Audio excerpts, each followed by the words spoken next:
नमस्कार मित्रांनो. तर आपली गाडी करासवाडीला भरायला सुरुवात होती. तर करासवाडीला भरेपर्यंत म्हटलं हळूच जरा व्हिडिओ काढा, कारण मोठमोठ्या कंपन्यातनी व्हिडिओ काढायला परवानगी नाही. तर म्हटलं चला निघूया, रातोरात निघायचं.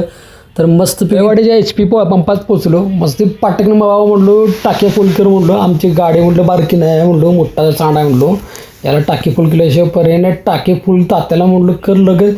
चाटकन कोल्हापूर गाठले काय रे बाबा. त्यावर पडदा वगैरे चेक केल्या, टायरी चेक करून घ्या म्हणलो. आमच्या आधी दिवस बेकार आहेत. त्याच्या आईला टायरी केलं नाही, एक टायर जर फुटला तर अक्षरशः कुत्रा हालतो ड्रायव्हरचं. त्याच्यामुळं टायरी पहिला चेक करतात, टायरी हात मारूयात. आता तुम्ही म्हणजे पूर्ण बसल्याच गाडी, तसं नाही द्या.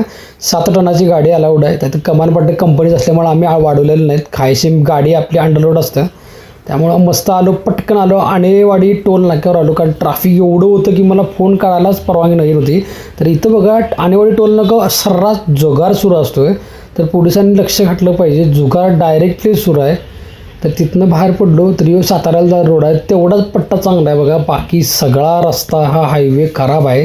आता काय तुम्ही बोलायचं, याला पैसे देऊन या असल्या भिकारजोड माणसांना आपण हे केले टोल नाक्यावाल्यांना. अहो टोल नाक्यावर टोयोटा राहते. आता काय बोलायचं, बोंबाला त्यांच्या नावानं.